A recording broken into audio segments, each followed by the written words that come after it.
Watching water boil at 7:59 won't ever turn to. I mean, That says you 8. know what I'm saying, 9:50. My, I got 10 now. welcome.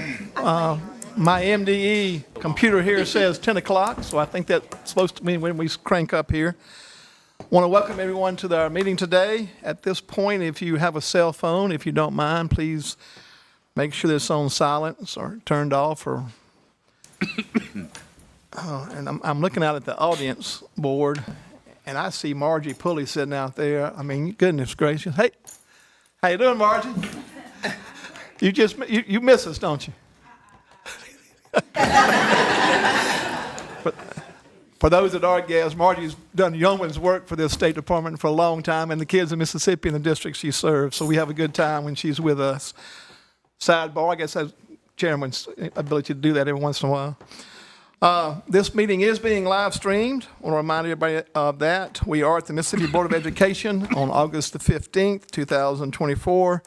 It is 10 o'clock a.m. in the fourth floor boardroom here at Central High School. The Mississippi Department of Education is located at 359 Northwest Street here in Jackson, Mississippi. So I officially call the meeting to order. Billie Jean Stroud will lead us in the pledge, and Don Jacobs in our invocation. Bill Jacobs.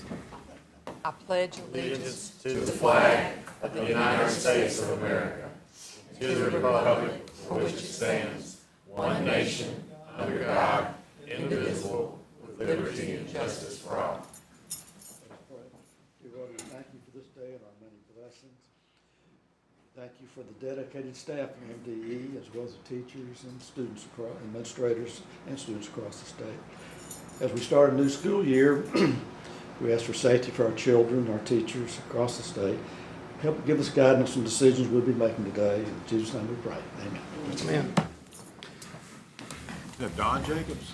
Well, I was going to tell Bill that Don Jacobs was the owner of Marine Life in Gulfport for 1,000 years, so I know Don quicker than I do Bill sometimes. So, okay, well, we're good. We're all in a good place there. You have before you the minutes from the July 18th, 2024 board meeting. May I have a motion to approve those minutes? So moved. Ronnie McGehee on the motion, second. Mike Pruitt. All in favor, there's no questions. All in favor say aye. Aye. Any opposed? All right, that carries. You also have the agenda for today's meeting in front of you. May I have a motion to accept the agenda? So moved. Mr. Mayu? Mayo? May I have a second? Ms. Stroud? Any questions? May I have all in favor say aye. Aye. Any opposed? We have our consent agenda in front of us. First, are there any of those that need to be pulled out for a reason? For those of you that are new to us, consent agenda, we get our minutes, or excuse me, our agenda and those items before the meeting. That allows us time to look at those, call staff members if we need to for clarification. And so quite frankly, that makes our meeting a little bit shorter, which is a blessing to all of us. So may I have a motion to approve the consent agenda? So moved. Ayo. Ms. Stroud, second. All in favor say aye. Aye. Any opposed? Dr. Evans, State Superintendent report. Yes, sir. As I look back and reflect on this, it reminds me of how much we've done over the course of 4 weeks between each meeting, and it's an opportunity for me to reflect, but also to go back and follow up on some things that I've said I was going to do. So just a couple of quick things. As far as from an MDE standpoint, after the first 2 weeks, I got the opportunity to start having meetings that I felt like really started pushing our organization forward, pushing some of the agenda pieces that we've already put in place to move the agency and to help move Mississippi forward. So I really have appreciated that. One of the things has been this past week we've had several meetings on restructuring how we provide supports for our struggling schools and districts. Just to name one, just a quick reminder, we have an accountability task force meeting tomorrow in this room. That'll go from, I think it's 9 to 10, 8 to 10, or excuse me, 9 to 5 or 8 to 5. I'd have to look at the don't quote me on that time. We'll have to look at that. Had several stakeholder meetings this past couple of weeks. One with Michael Watson, Secretary of State. One with Shad White, our State Auditor. Representative Becky Curry and musician Steve Azar yesterday. Met with Mississippi Head Start Association Executive Director Dr. Thompson, as well as all 16 Head Start agency directors. Met with a group from the Campaign for Grade Level Reading. I believe it was first of this week. Also met with leadership from Greenwood LeFleur School District, the Yazoo County Board of Supervisors, and that's just a very few. That's a small listing of the people that we've met with. Those just some of the primary ones. Some of the speaking engagements. I love having the opportunity to get out and speak to our people across the state. So met with Teach Plus Mississippi. I think it was a Saturday after the last board meeting. I also had the opportunity to go down and speak at the Southern Regional Educational Conference, which is it's a conference that Mississippi, Arkansas, and Louisiana puts on of school board members in conjunction with MSBA. So that was I really appreciated that opportunity. Also went up and spoke at the 4T, the Toyota 4T Mississippi Signing Academy, the 4T Academy program for the signing day last week. So they signed 19 students to that program. That program is much like what you find with the Shipbuilding Academy. They've built out an automobile manufacturing curriculum that falls under the career and technical field, if you will.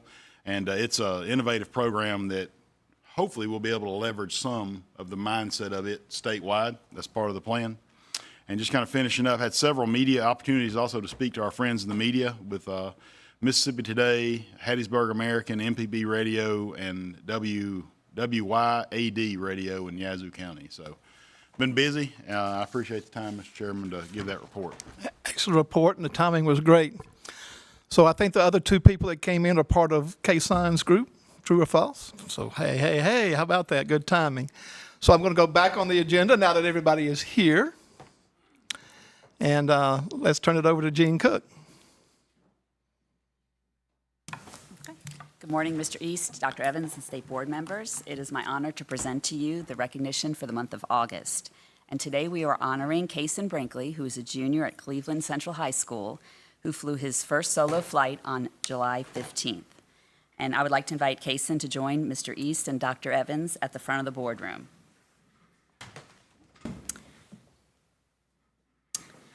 Kaysen is 16, he just turned 16.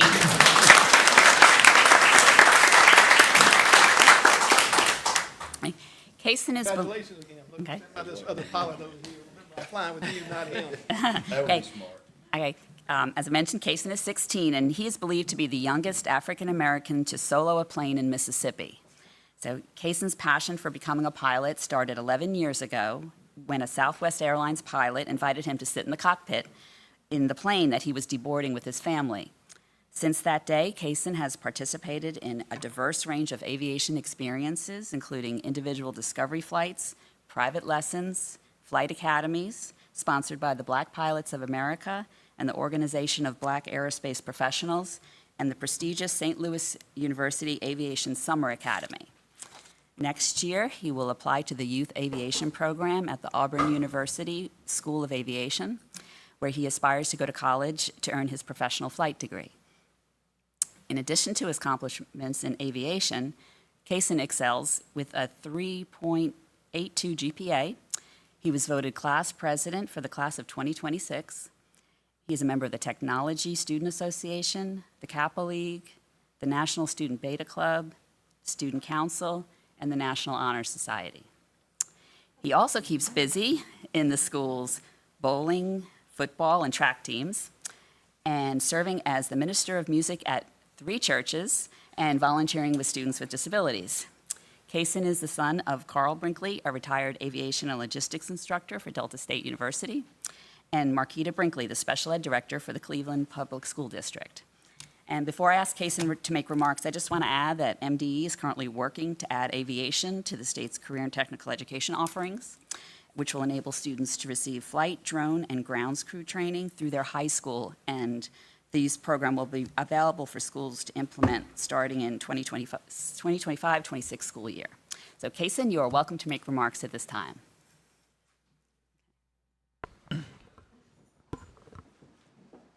Hello, my name is Kaysen Brinkley.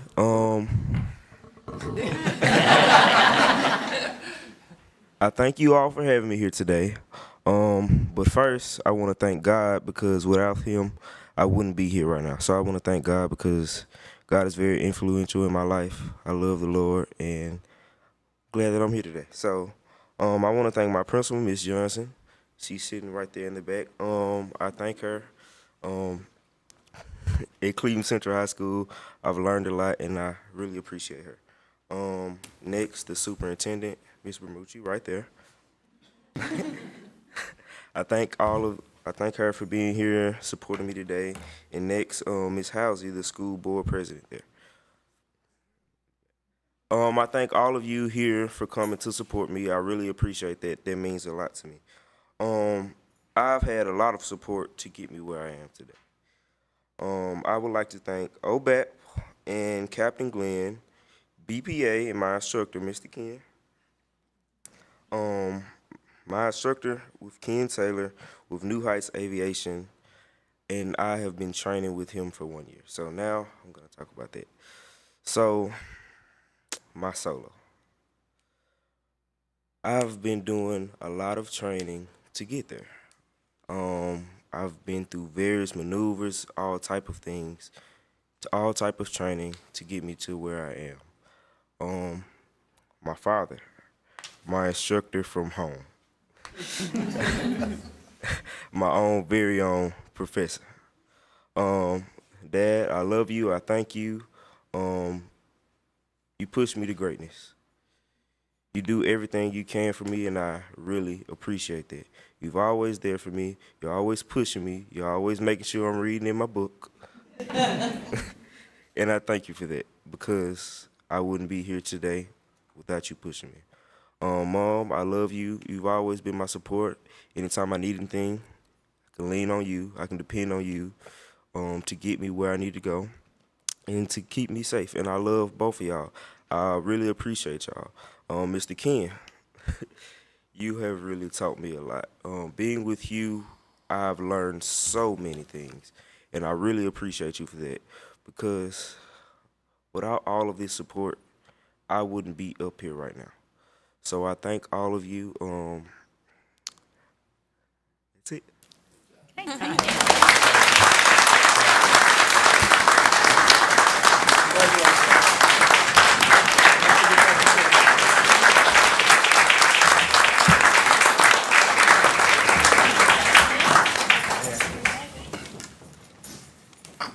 While Kaysen sits down, Mr. Ken, I learned that while we were taking Kaysen's picture, that the state superintendent also had a solo flight several years ago.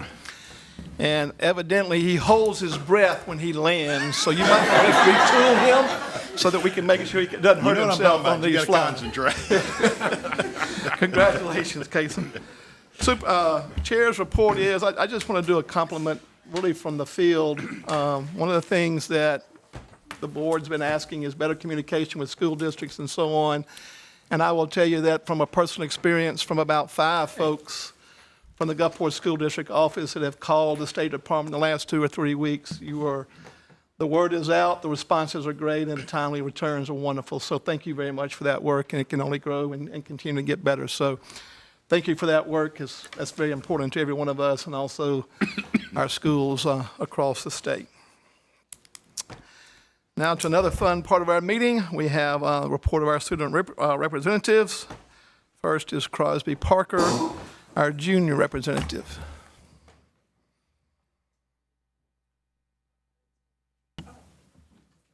Good morning. So last meeting, I left off with the mentor program idea, and to start out, I would like to provide a quick update with where we are in Gulfport. Over the past month, we've recruited over 20 recommended seniors from our Gulfport High School, and they are now mentors in the program. And we actually had our first official meeting of the mentors and the mentees at the beginning of the month. Everything went fantastic, and it was very encouraging for those of us with a lot of hope in the program. I'm very excited to see where it takes us and how we can implement it into other schools in Mississippi. That being said, an effective mentoring program cultivates skills in all areas, and specifically I want to talk about the benefits of STEM mentoring. Not only does this relate back to what we're building at Gulfport, which could serve as an effective push into STEM activities, but it would allow Mississippi students to be better prepared for life after high school and after college. Even with modern-day careers shifting more and more into the STEM field, there are many students, especially middle school or younger, that have never been in that kind of working environment and have never had to solve any kind of technological problems. I've seen this firsthand through my work with the Boys and Girls Club. For the last 3 years, we've put on a robotics camp for middle and elementary school students, and it's been amazing to see how excited they are to build and design something new. I would like to show you all a quick video that our local news station put together on the final day of the camp, and I would like to draw your attention to the young students that were interviewed and how excited they are to do something new.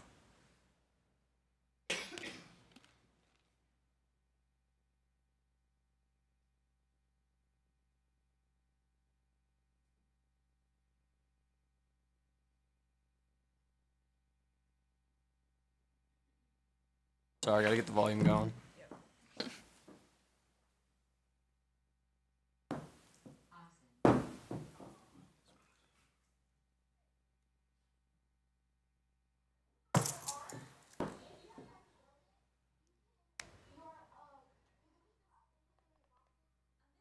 Long robotics camp, Boys and Girls Club members like Cassie Brown are putting their new skills to the test, and some for the first time. I mean, I'm not person that likes to do activities. I'm usually sitting in the house on my phone. So I learned how you build the robot and set it up and put the engines and the brain in.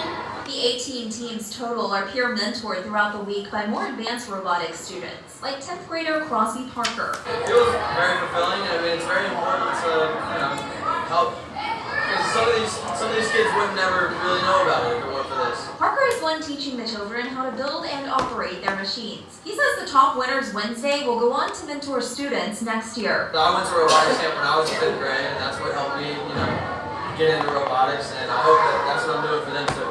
The children are trained on and competing with VEX Robotics, an educational program encouraging, quote, creativity, teamwork, leadership, and problem solving. I did this last year too, and I really enjoyed it. And I feel like building the robot is like bringing up your IQ because you have to do parts and you have to understand, you have to get the right pieces. Club officials say its goal through this competition is to introduce students like Brown to the world of manufacturing through hands-on projects, as well as exposing the kids to skills like communication, collaboration, and time management. It means a lot to me because it's very interesting, and if you want to be an engineer, this could be your first step.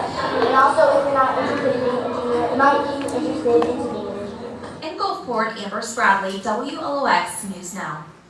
Now's a great time to check out Jake.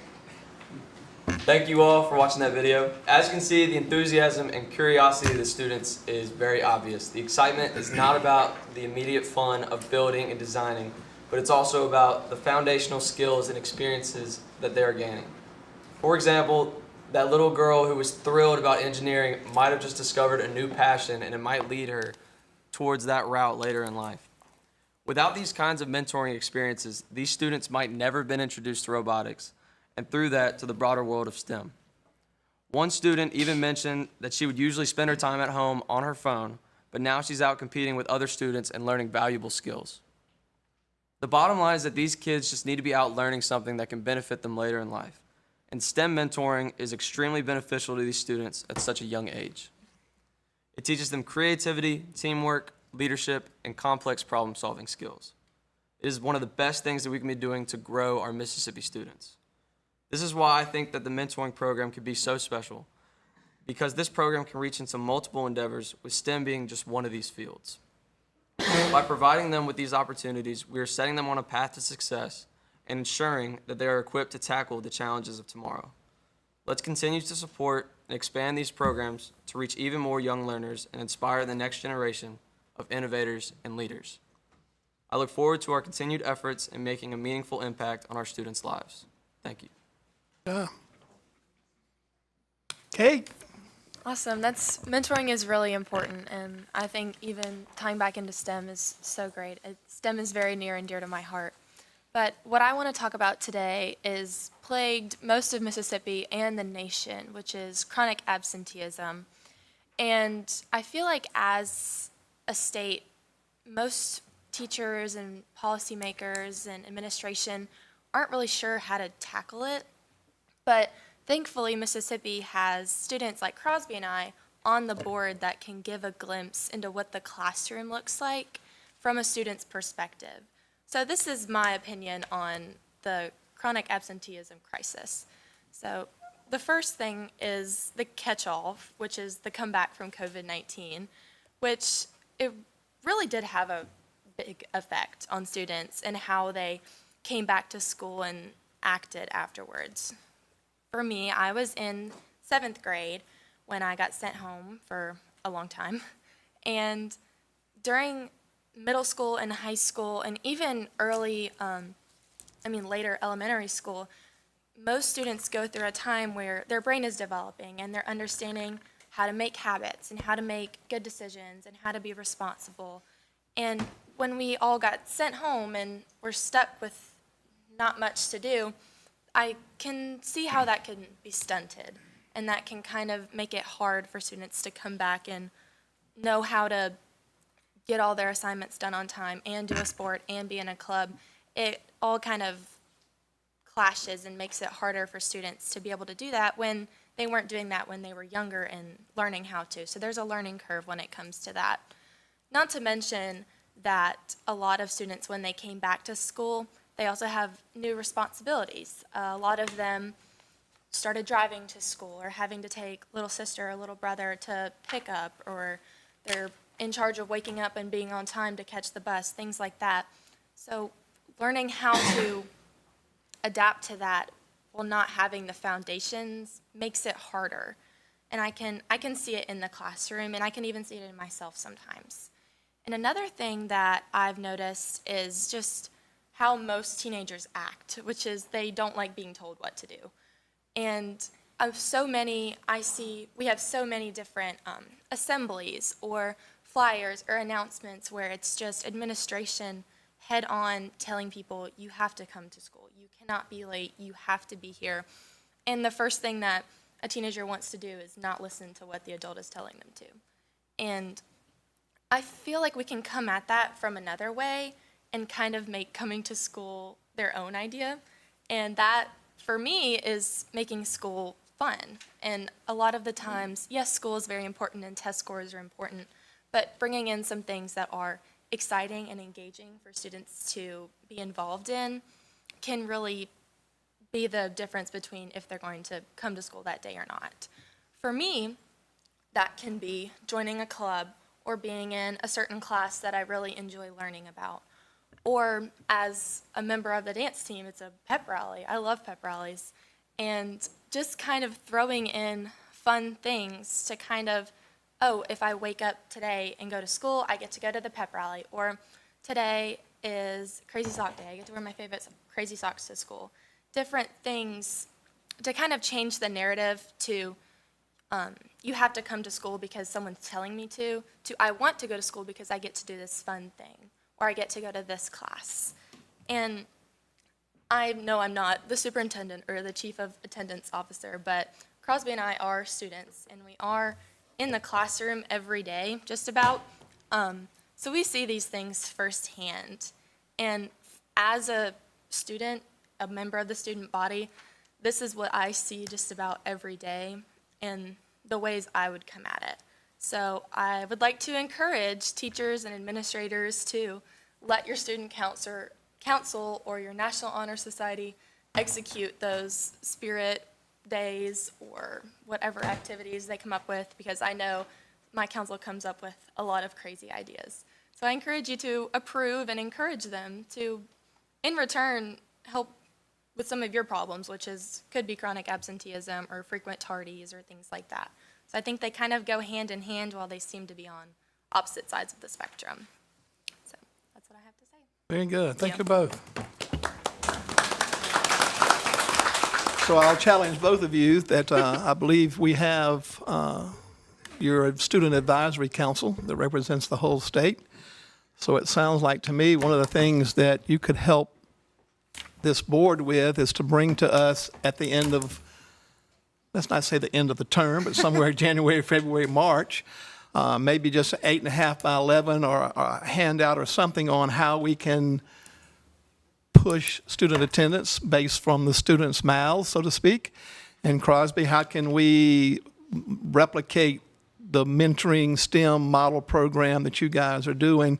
So together, y'all have brought a product that we can at least disseminate out to schools for a checklist of how to get things done moving into the future. So a lot of the stuff that you hear, some may be doing it, some not, but at the end of the day, that might be just a great project to follow up on, and somewhere in that January, February, March timeframe, be able to get that here, and hopefully we could disseminate it to the school districts across the state. Thank you very much for your work. Great idea. Last week, I called on Bill to speak, and we didn't have a report. My fault for calling on him. However, this week, his group has met, so we're going to let Internal Accountability Subcommittee make their report today. We did have a meeting today. Delighted to have Dr. Evans join us. We did meet in an executive session to discuss a personnel matter, but Dr. Evans being there created a problem since I almost had to kick out our state superintendent for the meeting. But we let him stay. All right, very well. Okay, we begin to go into our regular agenda. The first is an informational piece on the 2023-2024 Mississippi Academic Assessment Program. Dr. Vanderford and probably Alan Burrows, and who else we're going to bring up here to, here we go. Come right on up. Dr. Sampson.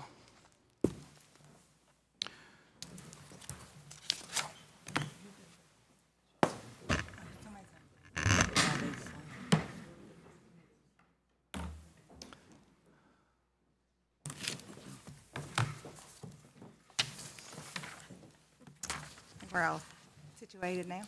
Good morning. As Mr. East mentioned, this is an informational item where we will share our results of our spring 2024 Mississippi Academic Assessment Program assessments, referred to as MAP. Before we get started, we'll just, as Dr. Evans mentioned, in keeping with our mission, tomorrow we'll have a meeting of the Accountability Task Force, so we'll move forward with addressing policy and accountability systems to continue to improve those systems to compete globally. This presentation primarily focuses on goals 1 and 2, focusing on our assessment and accountability system and ensuring that students have outcomes for proficiency growth and graduation across the board. So just a couple of things before we get started that I would like to share. First, I would like to apologize for you getting a couple or 2 or 3 versions of your backup material behind tab 1. As you know, we've had some challenges and some delays with our assessment timelines, and so we wanted last week, although the report wasn't finalized, to send it to you in draft form because it's so much information that you could look at it. So I know it's frustrating, but I do apologize. And so, but in spite of all the challenges that we've had, we remain on our timelines with presenting the assessment results to the board today. And we're ahead on our accountability timelines. We were able to release the SLAIF files or the accountability results preliminary to districts earlier this week. So they'll have 2 weeks until August the 23rd to review those and ask for any appeal of any information there. And then lastly, I'd just like to thank, there's no way I can start to name all of the people in this room that have assisted us with addressing the challenges that we've had thus far. It's truly been a cross-office or building collaboration and work effort to get it through. So briefly, I'll go through these slides pretty quickly because you do have all of this information in your backup material, but at any time you need me to slow down, if you'll just ask. So the MAP program measures our students' knowledge and skills and academic growth from elementary through high school. We measure students, as you know, in 4 content areas, but grades 3 through 8 in ELA and math, and then grades 5 and 8 science, and then high school end of course in biology and algebra and English 2 and U.S. history. And these assessments are designed to inform parents of how well their students are doing, as well as to drive instruction in the classrooms.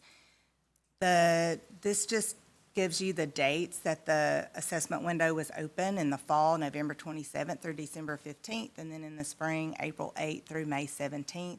The assessment was administered online to all students. Students with disabilities and our English language learners were afforded testing accommodations. The assessment results are going to include all students that tested in the previous school year. The end-of-course assessment results that are included do not have retesters in the report. And then every student had their data reported two ways, one with a scale score and then with a performance level 1 through 5. The exciting news is that our students continue to show progress from 2022, and Mississippi's doing very well in rebounding and having our proficiency rates remain in an upward trajectory since the pandemic. Overall, for the previous school year, the percentage of students that's scoring proficient or advanced reached an all-time high of 56.3 in math, 47.8% in ELA, 63.4% in science. We're disappointed to report that we did have a slight decrease in U.S. history from 71.4% in 22-23 as compared to the previous school year at 70.9%. And just a reminder, we talked a little bit about this last year, but the total students tested excludes any tests that were invalidated by the districts or the MDE throughout the assessment window, or any assessments that were invalidated or may be still undergoing a test security investigation. So the first slide is our overall mathematic results for the state, and you'll see the 8 administrations over the previous 9 years, and with each of the displays for math and ELA, you'll see the upward trajectory for 4 years prior to the pandemic, and then the upward trajectory for the 4 years post-pandemic there. And the same, as I mentioned, with the ELA results statewide, and this is considering students that scored proficient and advanced is the way these reports is related to proficiency. Science was a new assessment during the 18-19 school year, so that's why you see 5 administrations over 6 years displayed here compared to 8 administrations over 9 years with ELA and math. And U.S. history was a new assessment in the 2021 school year, so post-pandemic, and so that assessment has been administered 4 times. So unfortunately, we see that dip there that we mentioned earlier. And the next set of slides we'll move through quickly as well, because all of these charts are in your backup material, and they will be posted for the public online after the board meeting. So our mathematics grades 3 through 8 and algebra 1, some of the key findings is that we showed increases in proficiency rates at all grade levels compared to 2023, except for grade 3 and 4. Grade 5 had the highest increase in proficiency, and that went from 44.3% in 23 to 53.7% in 24. And overall, when compared to 2019, mathematics had increases in proficiency rates in grades 3 through 8 and algebra 1. And so this is just a 2-year comparison of the percent of students that scored level 4 and 5 or proficient in advance. And so that change category you'll see there, the red unfortunately is showing that the 3rd and 4th grade did not show gains as we indicated in the overall findings. So we won't see everything green, but. And then this is just a breakdown of mathematics, grade 3 through 5, across all the administrations there, so that you can see our trends. And this slide has grades 6 through 8 and algebra 1 displayed with it. The next content area is ELA grades 3 through 8 and English 2. So ELA showed increases at proficiency at all grade levels as compared to 23, except grades 5 and 6, ELA and English 2. Grade 3 had our highest increase in proficiency, and that went from 51.6 in 2023 to 57.7 in 2024. So overall, when we go back to 2019, ELA has had increases in proficiency rates at all grades 3 through 8 and English 2. Same here with representing the change where we see our decreases in proficiency were slight for grades 4 and 5, but a little greater in English 2. The next slides, this will be grades 3 through 5 for ELA. 6 through 8 in English 2.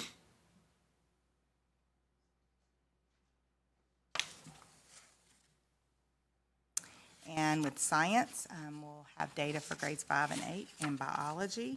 Some of the key findings are that the previous school year was the 5th administration of the science assessments that are aligned to the Mississippi College and Career Readiness Assessments. And we had 5 performance levels established to mirror the ELA and math, and we've had those since June of 2019. Science showed increases in proficiency at grades 5 and 8, and then but we had a mild decrease in biology as compared to the previous school year. But again, compared to 2019, all tested grades have shown increases in proficiency rates overall. And then here's our comparison chart that shows that slight dip in proficiency for biology. In the slide that displays grades 3 through 8 in biology across all administrations. And finally, U.S. history, some key findings for the new, as I mentioned earlier, we had a new U.S. history assessment that was first administered in the spring of 21, and we had standard setting conducted, and then following the next year, since we had set the standards, with the first administration after the pandemic, we went back and had a validation process, and during this time with the new administration, we went from 4 performance levels in U.S. history to the 5, and U.S. history showed increases in proficiency as compared to 22 and 21, but we had a marginal decrease, as we mentioned, in the spring. And so that's the 0.5% dip there. And this is U.S. history across the 4 administrations. And at this time, we'll do a couple of district recognitions. And so the first we'll start with, this is looking at overall the top 10 districts. So we had 4 districts that were in the overall top 10 for 2 of the 4 content areas, and that's Enterprise for math and science, Hancock County for science and U.S. history, Madison County, math and ELA, and Union Public School District for ELA and U.S. history. We had 4 districts in the overall top 10 for 3 of the 4 content areas. Bay St. Louis was math, science, and history. Clinton with math, ELA, and science. Petal with math, ELA, and science. And Union County with math, ELA, and U.S. history. And then 2 districts were in the overall top 10 for all 4 content areas, and that was Long Beach and Ocean Springs.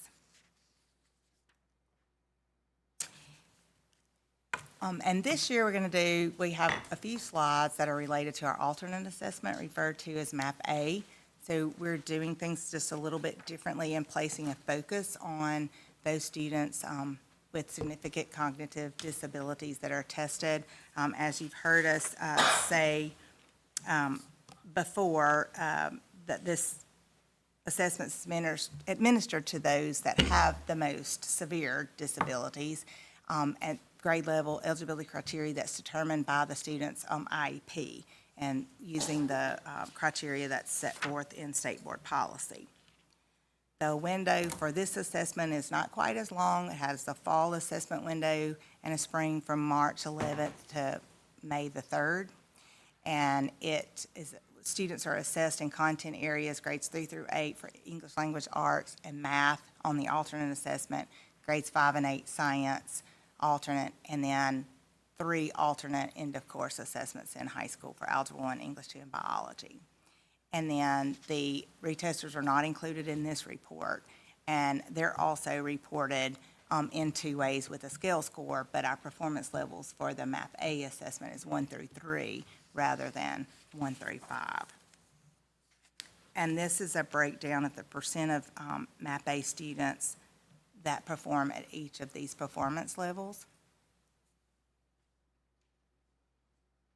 across the 3 content areas.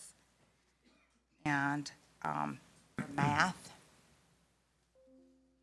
at the state level.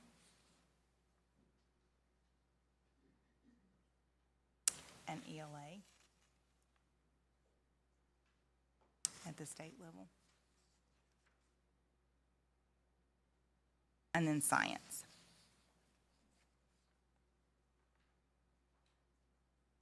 And so the next slide is just like a recap, as you've heard us mention every time we have the opportunity to talk about the MAP-A assessment results, that we're in violation of the 1% cap. So we test more students than what the federal law allows us to test. And so we are working with assessment and the Office of Special Education to reduce that rate. So there'll be an increased focus on training and ensuring that districts understand and only test those students that meet the criteria to be tested. And here is our percentage. So this doesn't include retesters. So the overall that's reported to Ed will be about 1.8% is where we are. So we're a great deal over the percentages that's allowed by federal law. But again, we're working to address that. And at this time, it concludes. Yeah, Dennis, do you I have would say that's, obviously, there's a lot of work that goes, in our districts that goes into ensuring that our students are performing at a very high level. So I always say we got to make sure that we remember who, we all work together to make that happen. Magic happens in the classroom and the doors are shut, and the teachers and the students. So we always have to remember that's where all that takes place. One thing I would be remiss if I didn't say though is, obviously coming into this role, I've learned a lot, a whole lot. And in a district, you just get your results. You don't really think about everything that goes into those results getting to you. So I want to compliment Dr. Vanford and her staff on all of the work that it takes to get those results to you accurately, and all of the things that we've had to do to go above and beyond. So I wanted to mention that in front of everyone so that you understand that is quite the lift to get those results to everyone and then be accurate. Thank you so much. Good job. Outstanding work. Anybody else with a question? What's the consequence of being over the 1%? What was your question, Matt? What's the consequence of the fact that we're over that 1% federal? Dr. Boone, do you want to speak to that since that's the? We have been immersed in our own technical assistance from the federal government as a result of that. And we're having to go back and look at policies and procedures. Now, if they wanted to really put a hammer down, it could impact our federal funding. But I don't know of a state they've done that to so far. But that's always the biggest handle that they have. So we're working with the federal government right now with the Office of Assessment and Office of Special Education, looking at our internal policies and procedures with district test coordinators as well as special ed directors. I mean, so clearly we're not in this by ourselves because you There mentioned are other others. states that are facing the same thing we are. And just know that is definitely on one of the top of the agenda items to get corrected, so. Let's- Any other questions? Great job, guys. Thank you very much. We have two action items that fall under Dr. Gavin's department. 2A is to renew a contract with Transact Communications, and 2B is an emergency contract with Data Recognition Corporation. Dr. Gavin, good morning. Good morning. As Mr. East mentioned, we do have two contracts that we're bringing to the board for approval. One is for a renewal and one is for a modification. The first contract is, you have this contract in front of you last month just for a bridge, but we're bringing back for the next 3 years a contract with Transact. And that is, this vendor will provide services and products related to our data management and program reporting requirements for our 21st century program. And the second contract that we're seeking approval is for an emergency contract with Data Recognition Corporation. You approved this last month, but we need to extend this contract to include science and history. So we're bringing this for approval for an amount not to exceed $11.2 million, $251,509 to be exact. Any questions about 2A, renewal of the Transact Communication? I'll move to approve. So moved. Second. Any other comments or concerns? All in favor say aye. Aye. Motion carries. Any questions or motion to modify the emergency contract with Data Recognition Corporation? Motion? Approve it as well. Mayo. Second. Dr. Barrett. Any questions, comments? All in favor say aye. Aye. Any opposed? All right, we're going to continue on there, Dr. Gavin, with part action 3. Thank you. We do have several grants that we're seeking approval for. The first one is for our SIP program for the state invested pre-K. We're bringing forth 5 additional districts for 3 years in the amount of $4,725,000. You want us to do these each one as we go? Let's do it that way since there's more. Okay. Motion to approve action 3A, awarded competitive grants for the state invested pre-K cohort 3 grant program. Okay. Jennifer said we can vote on all at once. We'll hold your motion for all of them. My apologies. I did ask for it. We're going to follow the lead of the legal world here. They keep us out of trouble. Okay. Go ahead, Dr. Gavin. Moving on to action item 3B, we're bringing forth modify the early learning calamity grants. We're excited about this. We're able to increase the funding for 40 of our existing collaboratives. We're raising the amount per student to $3,500 per student. So the current grant is $89,021,336. So our modified grant amount will be $136,377,500, and that is again additional funding for our existing 40 of our existing collabs. Action item 3C is to approve a grant that's legislative mandate for $700,000 for our worldwide class teacher program.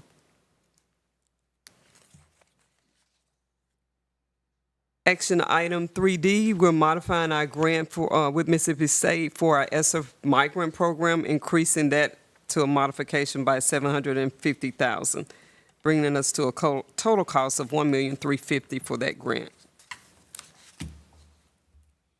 And then our last item is to award grants for the school nurse program in the amount of $15,300,000. And you see the list of the many districts that are going to be receiving that school nurse grant. Dr. McGee, you okay with the whole set? Dr. McGee has a motion. May I have a second? Dr. Barrett, any questions or comments on any of those? If not, all in favor say aye. Aye. Any opposed? That carries. We are now to the, great job, Dr. Gavin. Thank you. We are now to the consent agenda. We have items A through J. First, a motion to approve those items. Matt Miller, motion. Do I have a second? Second. Dr. Barrett.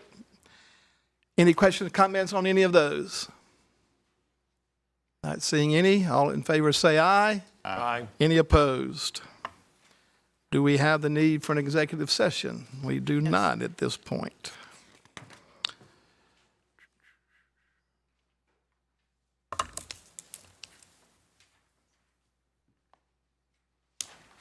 Does anybody need approval to attend a meeting or travel as a state board member?